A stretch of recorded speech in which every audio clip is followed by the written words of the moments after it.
Si hay algo de lo que podemos estar seguros en esta mañana, es que todos los creyentes que se encuentran aquí en este lugar desean ver cambios graduales y permanentes en sus vidas. Todo verdadero creyente se encuentra en un proceso de santificación a través del cual nos vamos pareciendo cada vez más al carácter, a la imagen de nuestro bendito Señor y Salvador Jesucristo, a la vez que vamos muriendo cada vez más a todas aquellas actitudes, a todos aquellos rasgos de carácter que son contrarios a nuestro Señor. Sin embargo, no todos los cristianos están conscientes del papel tan importante que juegan las emociones en ese proceso de cambio. No todos estamos conscientes del tremendo obstáculo que las emociones pueden llegar a ser cuando no ocupan un lugar correcto en nuestras vidas. Y ese es precisamente el tema que yo quisiera tratar en esta mañana: las emociones y la santificación. Mis hermanos, nuestras emociones juegan un papel de suprema importancia en cada decisión que nosotros tomamos, en la forma como evaluamos y reaccionamos cada información que recibimos, en nuestra relación con los demás, incluyendo nuestra relación con el Señor, en el proceso de aprendizaje, en el crecimiento espiritual, en la forma como nos comportamos. Nosotros somos seres emocionales. Dice un autor: todo lo que hacemos, todo lo que decimos, todo lo que pensamos es en algún sentido emocional.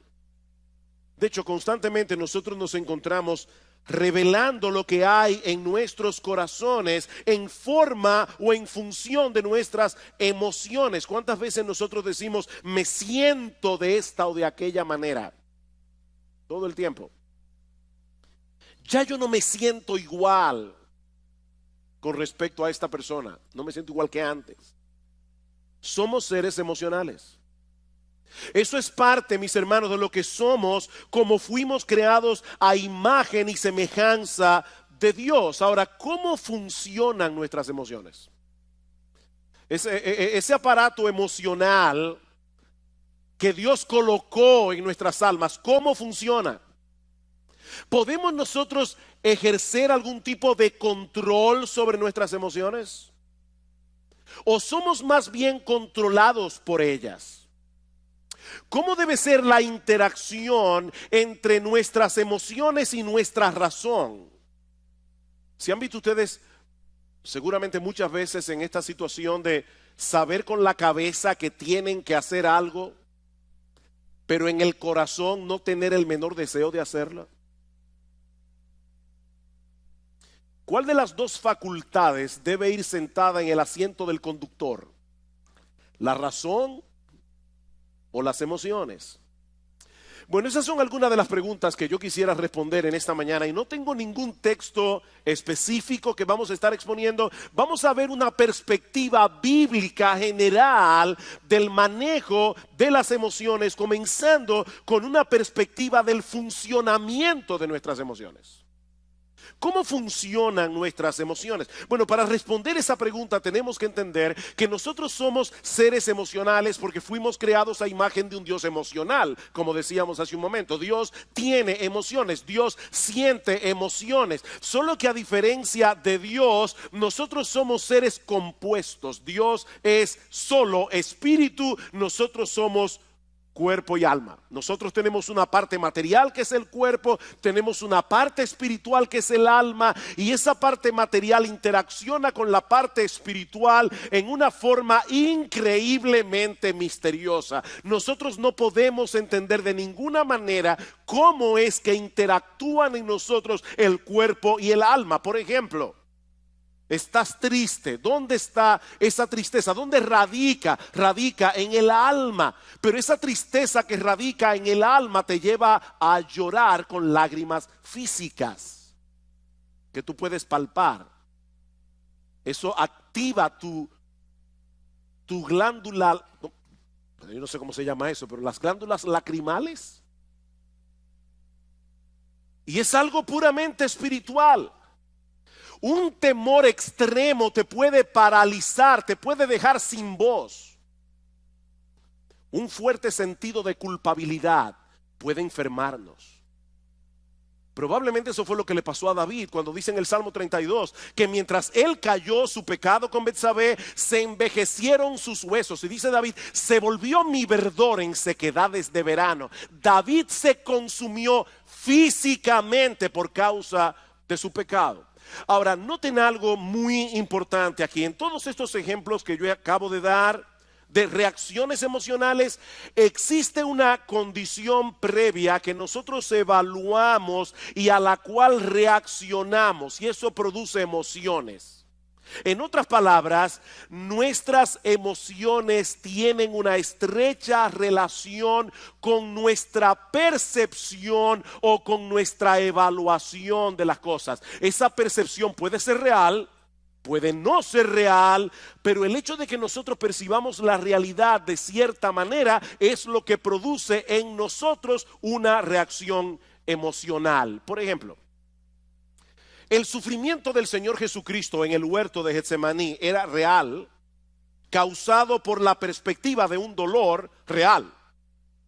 El Señor sabía que unas horas más tarde Él iba a estar colgado de una cruz e iba a recibir sobre sí todo el peso de la ira de Dios por causa de nuestros pecados. ¿Qué produjo eso en el Señor? Mi alma está muy triste hasta la muerte, dijo Cristo. La perspectiva de ese dolor, que era real, produjo en el Señor una reacción emocional. Ahora, puede darse el caso de una persona que experimenta una agonía real en su corazón ante la perspectiva de un problema irreal. La Biblia dice, no os afanéis por el día de mañana. ¿Cuántas personas están esperando un problema que nunca llega, pero lo sufren como si fuera real? Aquí tenemos una agonía real producida por una cosa irreal. De manera que las emociones, mis amados hermanos, no se producen en nosotros porque sí. Nuestras emociones no son meras reacciones químicas, como dicen algunos, sobre las cuales no tenemos ningún control. Nuestras emociones se producen como resultado de nuestra percepción o evaluación de las cosas. Por eso alguien ha dicho muy atinadamente que nuestras emociones revelan nuestras creencias y revelan nuestros valores.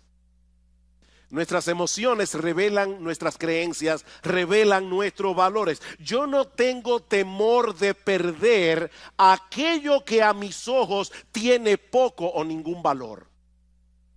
Eso no me causa tristeza.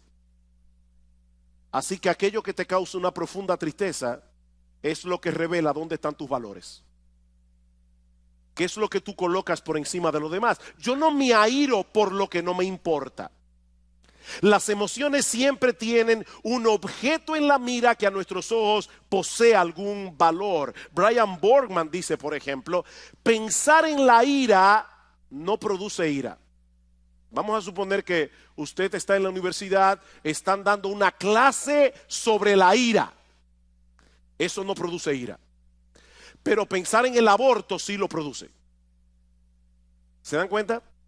Pensar en la ira no produce ira. Pensar en la injusticia del aborto sí produce ira, o debería producir ira. Ahora, por supuesto, eso no significa que antes de experimentar una emoción nos detenemos a evaluar conscientemente lo que está sucediendo a nuestro alrededor para luego reaccionar. Eso es algo que ocurre de manera instantánea. Por ejemplo, si en medio de la noche, a las 3 de la mañana, tú estás profundamente dormido, escuchas un ruido atronador en la sala de tu casa, lo más natural es que sientas temor inmediatamente, aunque tú no tengas ni idea de lo que produjo ese ruido. Ese temor se produce por la percepción de que puedes estar en peligro. No es necesario que el peligro sea real. Tal vez fue que se cayó una lámpara, el gato la tumbó. Puede ser que no haya un ladrón en la casa. El peligro no es real. Pero basta con que tengamos la percepción de que podemos sufrir algún tipo de daño y eso va a disparar en nosotros la emoción del temor. Y lo mismo ocurre a la inversa.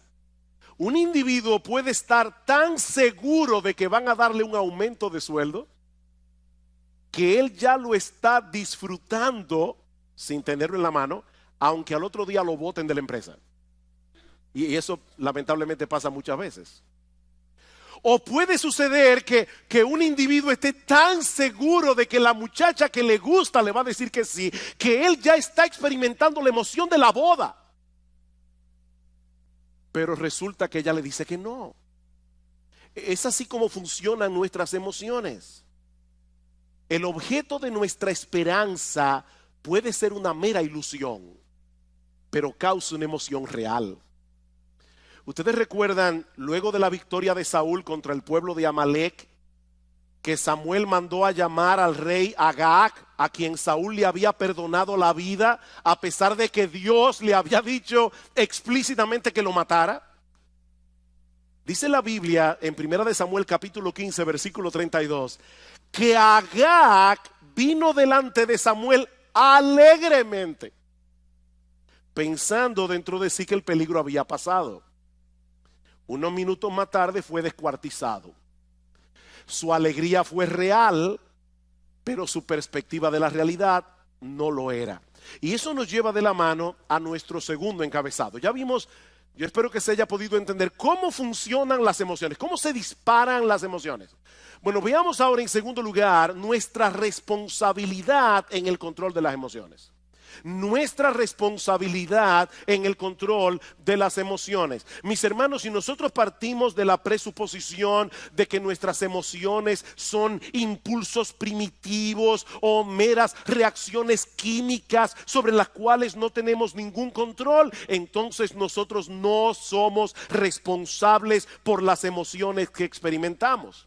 Sin embargo, es interesante notar que en la Biblia Dios nos da órdenes muy precisas con respecto a las emociones que nosotros deberíamos sentir con respecto a ciertas cosas.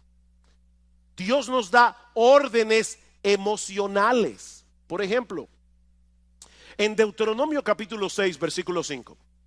Dice que nosotros debemos amar a Dios. ¿Cómo? Con todo nuestro corazón, con toda nuestra alma, con todas nuestras fuerzas. Ese es un deber que Dios impone sobre el hombre. Y eso no solo incluye nuestra voluntad, eso incluye nuestras emociones. Mis hermanos, lo que Él espera de nosotros no es una obediencia fría, formalista, mecánica a sus mandamientos. Lo que Dios espera de nosotros no es una ortodoxia fría. Lo que Dios espera de nosotros es que le amemos, que le adoremos, que le alabemos, que le sirvamos con todo nuestro ser. Y eso incluye nuestro intelecto, incluye nuestra voluntad e incluye nuestras emociones.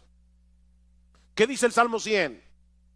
Cantad alegres a Dios, habitantes de toda la tierra. Venid ante su presencia con regocijo. Nosotros debemos venir a la casa de Dios, debemos venir a encontrarnos con el pueblo de Dios y sobre todas las cosas debemos venir a la presencia de Dios con una expectativa de alegría. Ahora yo me imagino a algunos aquí pensando: pastor, pero es que yo no puedo darle una orden a mis emociones para sentir ciertas cosas o para dejar de sentir otras cosas. ¿Cómo yo hago eso? Y eso es verdad, en parte.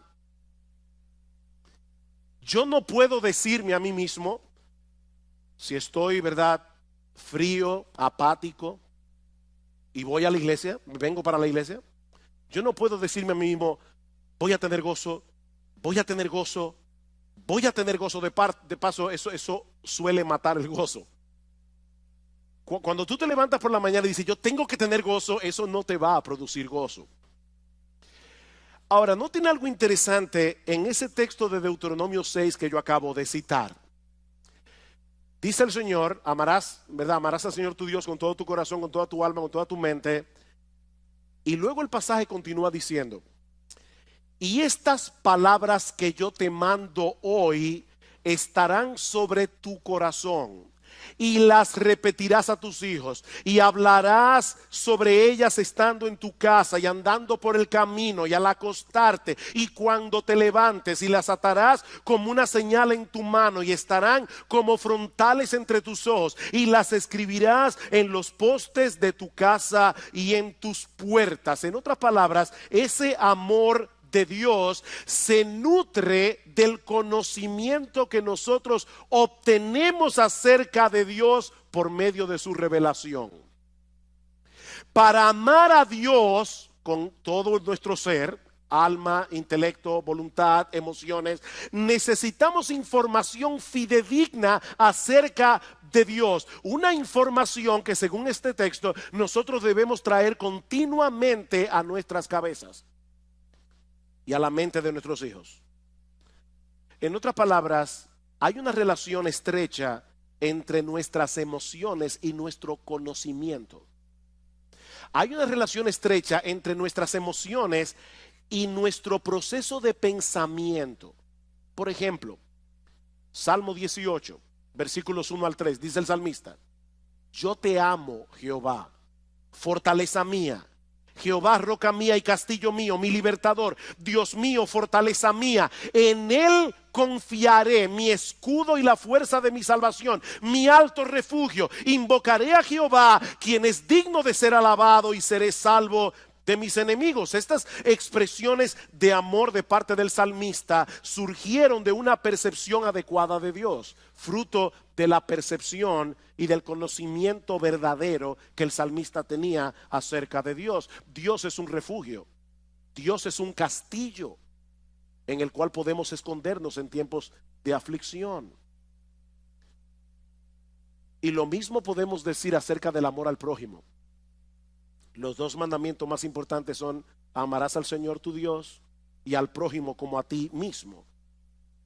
Y eso incluye emociones de compasión, eso incluye emociones de misericordia. Ahora, ¿cómo surgen esas emociones en nosotros? Escuchen este pasaje en Levítico 19:33. Cuando el extranjero morare con vosotros en vuestra tierra, no le oprimiréis. Como a un natural de vosotros tendréis al extranjero que mora entre vosotros, y lo amarás como a ti mismo, porque extranjero fuisteis vosotros en la tierra de Egipto. ¿Se dieron cuenta de esa conexión? Lo amarás como a ti mismo, porque extranjeros fuisteis vosotros en la tierra de Egipto. En otras palabras, la memoria de sus penurias, cuando ellos eran extraños, extranjeros y esclavos en Egipto, podía disponer sus corazones a experimentar misericordia y compasión por los extranjeros. El hecho de ponernos conscientemente en el lugar del que sufre es una forma de cultivar algunas emociones que generalmente acompañan un amor genuino al prójimo. ¿Saben cuál es nuestro problema? Nosotros vivimos tan centrados en nuestro pequeño mundo, en nuestro pequeño reino, que no nos ponemos en el lugar de los demás y consecuentemente no sentimos las emociones que deberíamos sentir asociadas con el amor al prójimo. Somos demasiado egocéntricos. Así que, hermanos, nosotros somos responsables por el cultivo de emociones piadosas. Somos responsables. En Romanos capítulo 12 el apóstol Pablo da una serie de mandatos. Y observen cómo cada uno de estos mandatos va conectado con nuestra vida emocional. El que preside debe hacerlo con solicitud. El que hace misericordia debe hacerlo ¿cómo? Con alegría. Debemos aborrecer lo malo, debemos seguir lo bueno. Amaos los unos a los otros con amor fraternal. En lo que se requiere diligencia, no debemos ser perezosos. Debemos ser fervientes en el espíritu. Debemos ser gozosos en la esperanza. Debemos ser sufridos en la tribulación. Emoción tras emoción tras emoción, conectado con nuestros deberes. La vida cristiana que es digna de Dios y de su agrado, mis amados hermanos, incluye un sano despertar de nuestras emociones. Y eso me lleva ahora a mi tercer y último encabezado. Ya vimos cómo funcionan las emociones, ya vimos la responsabilidad que tenemos de controlar nuestras emociones. Veamos ahora el papel que juega la verdad en el control de nuestras emociones. El papel que juega la verdad en el control de nuestras emociones. Ya hemos visto que las emociones tienen una estrecha relación con nuestro entendimiento, con nuestra evaluación de lo que percibimos. Por lo tanto, mis hermanos, los pensamientos con los que llenamos nuestras mentes, aquellos pensamientos que son el objeto de nuestra meditación, jugarán un papel de suprema importancia en las emociones que sentimos, para bien o para mal.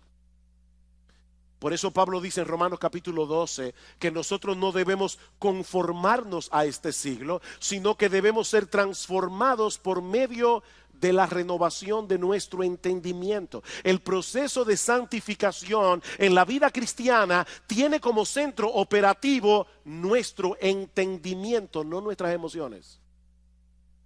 ¿Oyeron eso, hermanos?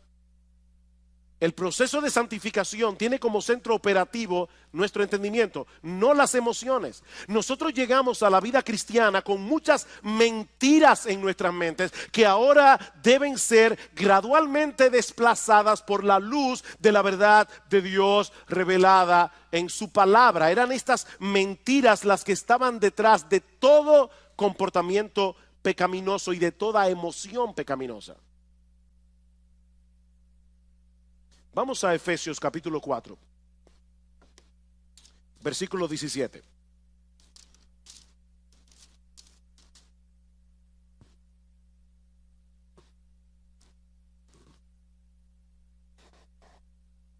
Dice Pablo, versículo 17, esto pues digo y requiero en el Señor, que ya no andéis como los otros gentiles que andan en la vanidad de su mente, teniendo el entendimiento entenebrecido, ajenos de la vida de Dios por la ignorancia que en ellos hay, por la dureza de su corazón. ¿Por qué los incrédulos viven como viven? Pablo dice, porque tienen una mente vana en lo que respecta a las cosas espirituales. Pueden ser personas sumamente inteligentes en todo lo demás, pero en lo que respecta a la vida de Dios son ignorantes. Ignoran la eternidad, ignoran la gloria de Dios, ignoran la majestad de Dios, ignoran la belleza de Dios. Y por esa razón van detrás de cosas vanas.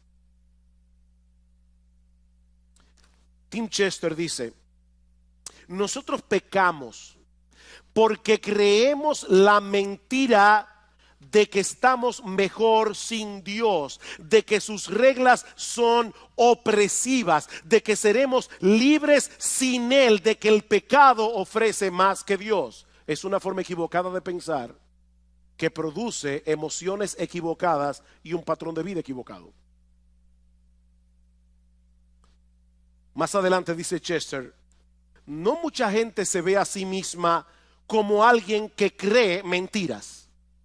Pero cada vez que nosotros dejamos de confiar en la palabra de Dios, estamos creyendo en otra cosa, ¿no es así? Y esa otra cosa siempre es una mentira. La palabra de Dios es verdad.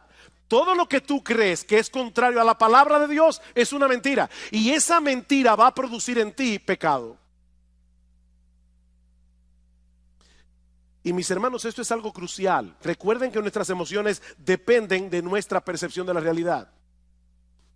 ¿Por qué nos deprimimos y nos amargamos ante las circunstancias adversas de la vida? ¿Por qué? Oh, pastor, pero eso es obvio. Si yo tengo un problema económico, me voy a deprimir porque tengo un problema económico. Si tengo un problema de salud, me voy a deprimir porque tengo un problema de salud. No, no. La razón por la que nos deprimimos y nos amargamos ante las circunstancias adversas de la vida es porque en el fondo de nuestros corazones nosotros no creemos que Dios esté en control. Es porque en el fondo de nuestros corazones nosotros no creemos que Dios nos ama. Nosotros no creemos que Dios está obrando a nuestro favor. ¿Se dan cuenta?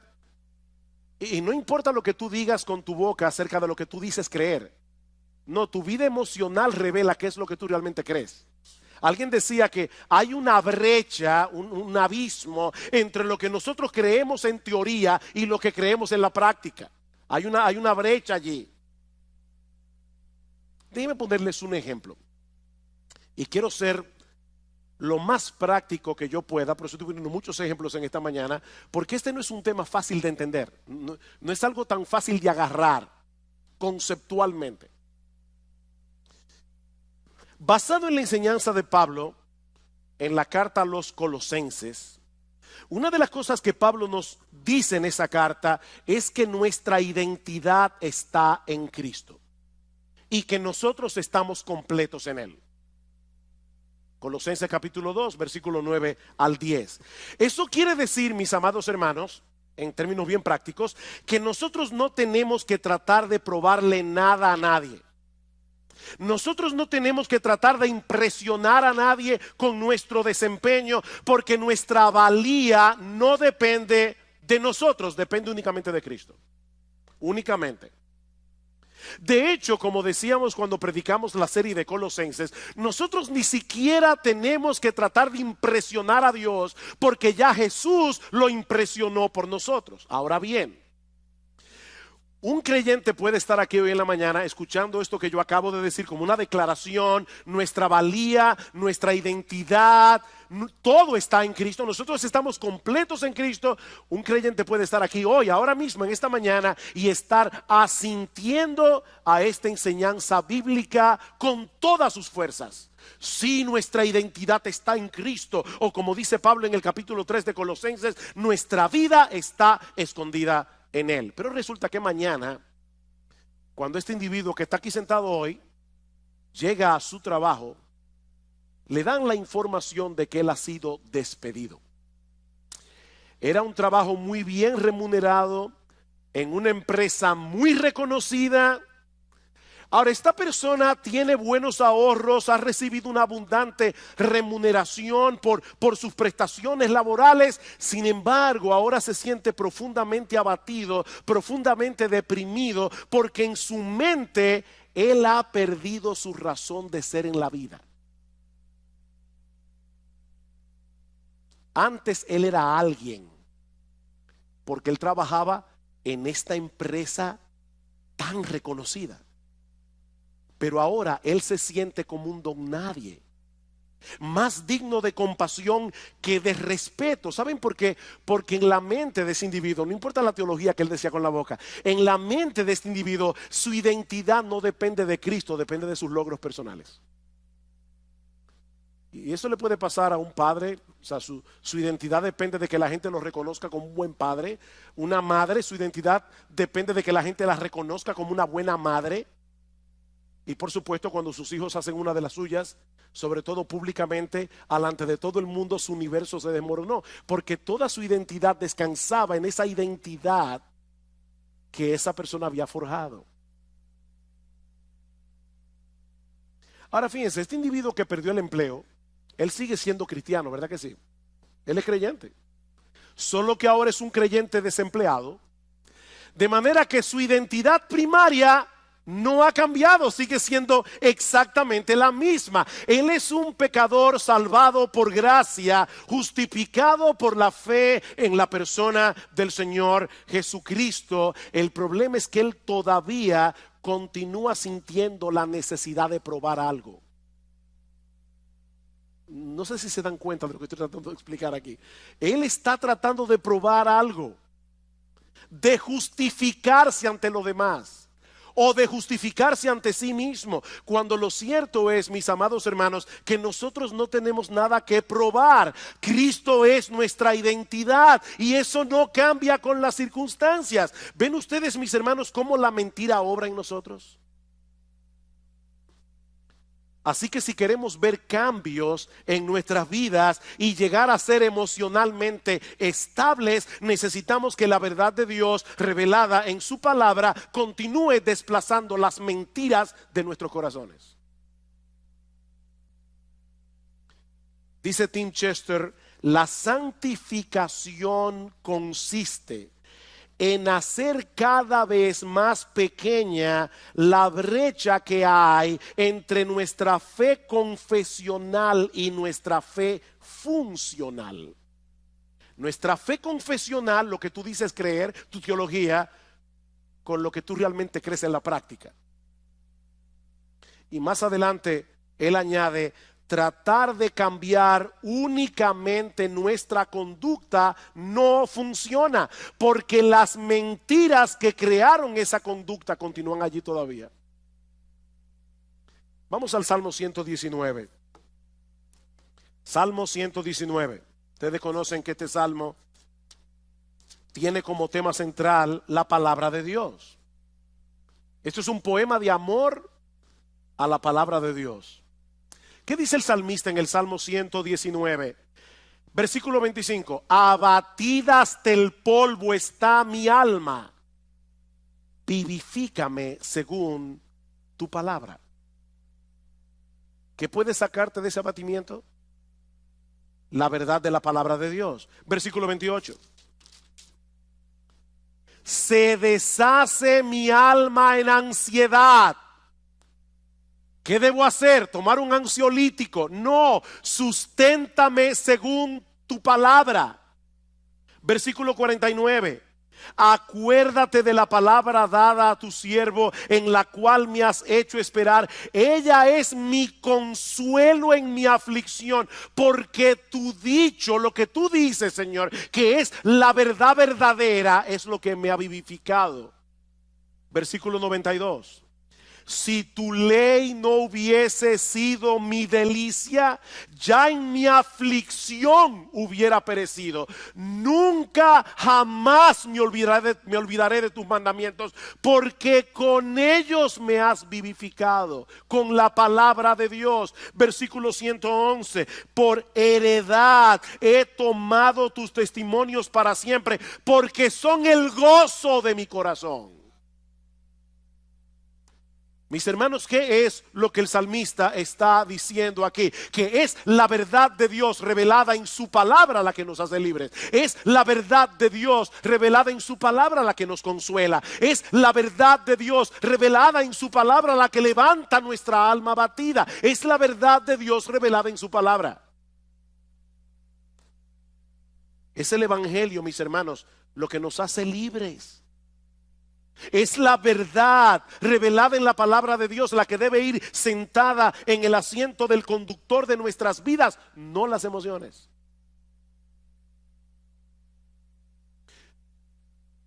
Imagínate que tú pecas contra Dios en cualquier cosa y tú sabes que pecaste. El Espíritu Santo te redarguye de pecado. Tú le pides perdón a Dios. Déjame hacerte una pregunta que quiero que respondas allí donde estás en tu corazón. ¿Cuántas veces tú has pecado contra Dios, le has pedido perdón por tus pecados y sigues sintiéndote culpable? ¿Cuántas veces? ¿Cuántas veces tú pecas contra Dios, pides perdón y todavía hay una voz dentro de ti que te dice, qué fácil?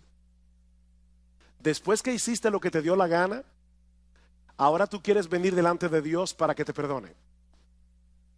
Aquí las emociones nos están traicionando. Porque la Biblia dice que si confesamos nuestros pecados, Él es fiel y justo para perdonar nuestros pecados y limpiarnos de toda maldad. ¿A quién tú le vas a creer? ¿A tu aparato emocional que te hace sentir no perdonado, o a la promesa de Dios de que si confesamos nuestros pecados, Él es fiel y justo para perdonar nuestros pecados y limpiarnos de toda maldad? La palabra de Dios está por encima de nuestras emociones. Es que Dios ha dicho claramente que Él nos perdona cuando nosotros confesamos nuestros pecados. No debemos sentar las emociones en el asiento del conductor. Mis hermanos, si no nos mantenemos predicándonos a nosotros mismos estas verdades, no vamos a poder mantener un saludable control de nuestra vida emocional. Salmo 103, versículo 2. Estaba leyendo este salmo ayer. Bendice, alma mía, a Jehová, y bendiga todo mi ser su santo nombre. Bendice, alma mía, a Jehová, y no olvides ninguno de sus beneficios. Él es quien perdona todas tus iniquidades. Él es el que sana todas tus dolencias. Él es el que perdona todas tus iniquidades. Pero lamentablemente muchos creyentes olvidan este aspecto fundamental de la vida cristiana. Como dice Sinclair Ferguson, nuestro problema es que pensamos con nuestros sentimientos, no con la cabeza. Nosotros pensamos con el corazón, pensamos con los sentimientos. Tengo que poner otro ejemplo. ¿Qué debe hacer un creyente que no siente gozo en Dios? ¿Alguna vez has venido a la iglesia y estás cantando y tú tienes el corazón como un témpano de hielo? ¿Eso nunca te ha pasado? Te felicito. A mí me ha pasado. ¿Y saben qué es hablando en buen dominicano, lo que da más cuerda cuando uno está así? Tener un hermano al lado que esté encendido en fuego. Uno está aquí tratando de alabar a Dios, pero uno sabe que está con el corazón como un témpano de hielo. Y el hermano que está aquí al lado, él está en el cielo. ¿Qué debe hacer un creyente en esa situación? Él debe, una de las cosas que él no debe hacer, es fingir una emoción que él no tiene. No hagas eso es mentira. Pero una de las cosas que tú debes hacer es recordarte a ti mismo que Dios sigue siendo nuestro gozo y aceptarlo por fe. Aunque en ese momento no estés sintiendo nada, Dios sigue siendo nuestro gozo y yo debo aceptarlo por fe.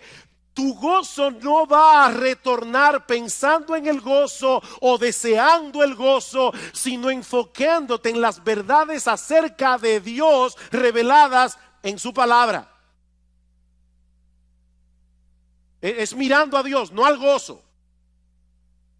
No persigas al gozo, persigue a Dios.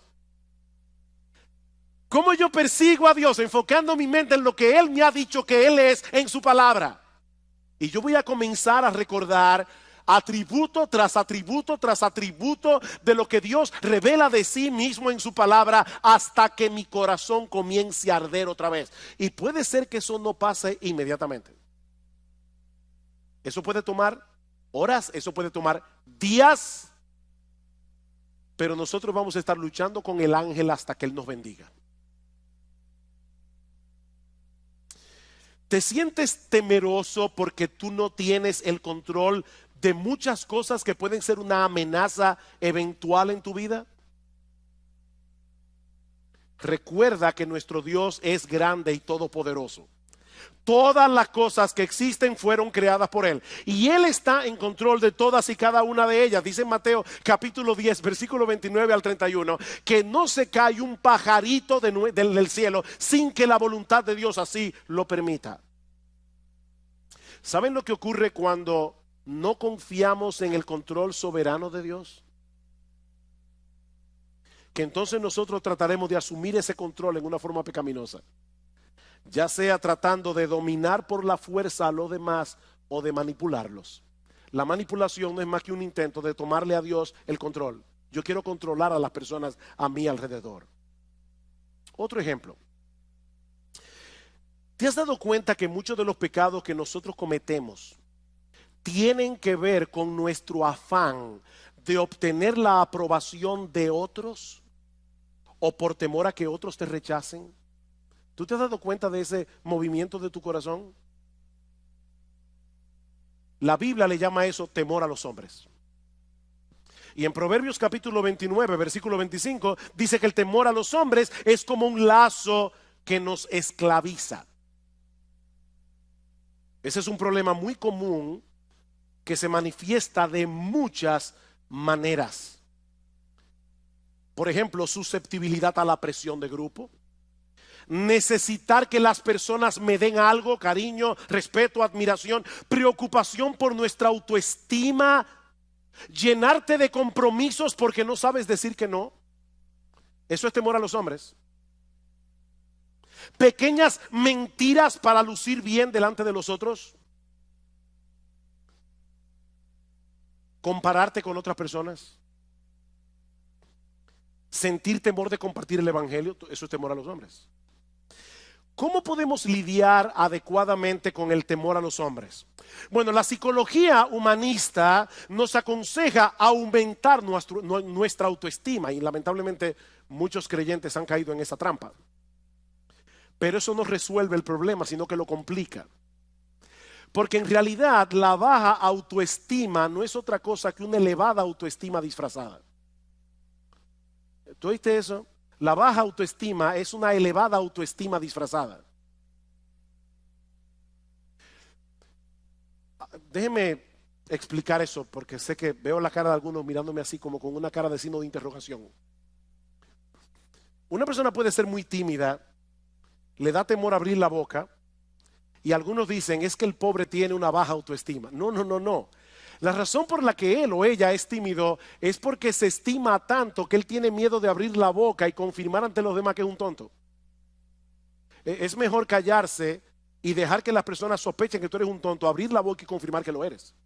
Entonces la razón por la que mucha gente es tímida es porque no quiere descubrirse delante de los demás, porque se estima demasiado a sí misma. Si no se estimara tanto, no tuviera temor de los demás.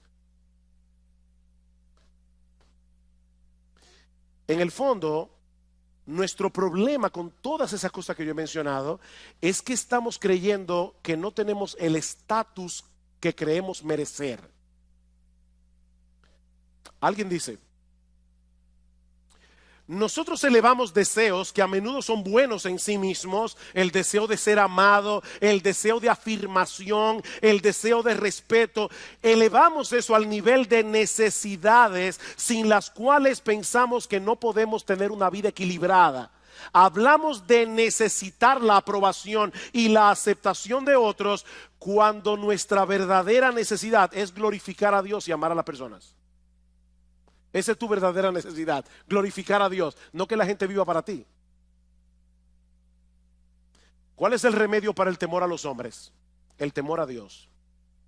El temor a Dios. Él es grande, Él es glorioso, Él es digno de admiración, Él es digno de temor reverente, Él es digno de adoración. Medita a menudo en su gloria, su grandeza, su justicia, su santidad, su amor, su poder, su esplendor, su belleza, su gracia, su misericordia, su compasión, y tú vas a ver cómo el temor a los hombres comienza a desvanecerse en tu corazón. Salmo 27. Salmo 27, versículo 1. Jehová es mi luz y mi salvación, ¿de quién temeré? Jehová es mi luz y mi salvación, ¿de quién temeré? Jehová es la fortaleza de mi vida, ¿de quién he de atemorizarme? Cuando se juntaron contra mí los malignos, mis angustiadores y mis enemigos para comer mis carnes, ellos cayeron y tropezaron. Aunque un ejército acampe contra mí, no temerá mi corazón. Aunque contra mí se levante guerra, yo estaré confiado. ¿Por qué? Porque Jehová es mi luz y mi salvación. Imagínate ese Dios al lado de la persona a la que tú le temes, y lo vas a ver como una pulga. ¿Te sientes atraído por las cosas de este mundo? Y se te está haciendo difícil decir que no a esas cosas porque te prometen emociones como deleites, placer, alegría. Una vez más, mis amados hermanos, la respuesta de la Biblia no es escoger entre un santo aburrimiento y un pecado entretenido. No. La Biblia nos invita más bien a buscar ese deleite, ese placer, esa alegría en el único lugar donde realmente puede ser hallado, en Dios mismo. En Dios mismo. ¿Recuerdan ustedes lo que Cristo le dijo a la mujer samaritana? El que bebiere de esta agua volverá a tener sed, mas el que bebiere del agua que yo le daré no tendrá sed jamás, sino que será en él una fuente de agua que salte para vida eterna. ¿Qué es esa fuente de agua? ¿Saben qué es esa fuente de agua? Dios mismo. Es el Espíritu Santo morando en nuestro interior. ¿Y cómo lo sabemos? Porque más adelante en Juan capítulo 7, versículo 37 al 38, escuchen lo que dice el Señor Jesucristo.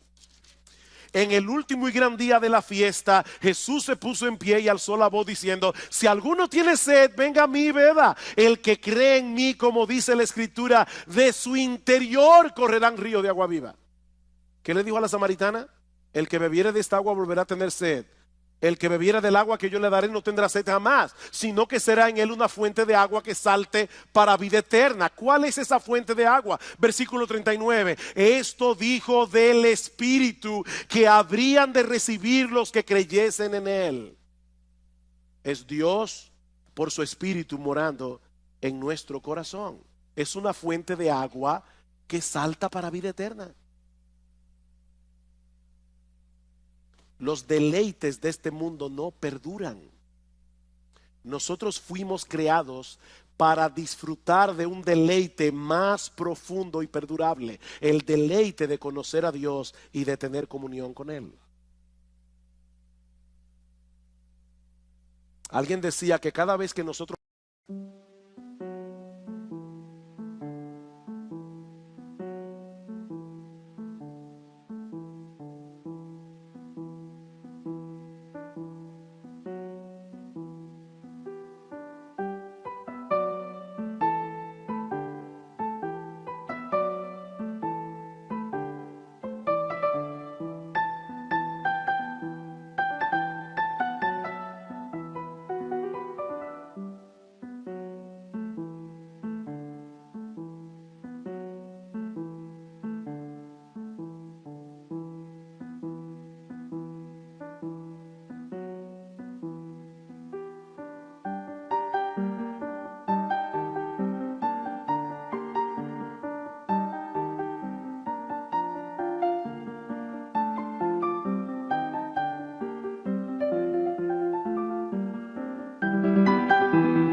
pecamos, es porque pensamos que el placer del pecado es real y que el gozo en Dios es insustancial o distante. Pero lo cierto es, oigan esto, hermano, porque es importante, es exactamente al revés. Cada gozo que experimentamos en esta vida es una sombra de la fuente de todo gozo, que es Dios mismo. Cada gozo que tú experimentas es una sombra del verdadero gozo que se encuentra en Dios. Y mis hermanos, yo podría continuar en esta mañana multiplicando los ejemplos, pero el tiempo se ha ido. Todos llegarían al mismo punto. Dios nos creó a su imagen y semejanza. Eso incluye nuestra facultad de experimentar emociones. Nuestra vida emocional fue diseñada originalmente para girar en torno a la persona de Dios y nadie más. Podemos disfrutar de un montón de cosas creadas por Él para nuestro deleite, pero si sustituimos a Dios por esas cosas, ya hemos caído en el pecado de la idolatría. Y la idolatría es blasfema, es dañina y es destructiva. Dice el Salmos 16:4, se multiplicarán los dolores de aquellos que sirven diligentemente a otro Dios. Si queremos tener una vida emocional estable y seguir avanzando en nuestra santificación progresiva, lo que necesitamos no es terapia psicológica, lo que necesitamos es llevar cautivo todo pensamiento a la obediencia a Cristo. Llenar nuestras mentes con la palabra de Dios y creer ciertamente lo que dice la palabra de Dios. Pongamos la verdad de Dios revelada en su palabra en el asiento del conductor. Sentemos las emociones en el asiento del pasajero y sigamos corriendo nuestra carrera con paciencia, con los ojos puestos en Jesús, buscando en Él y solo en Él lo que solo Él puede dar.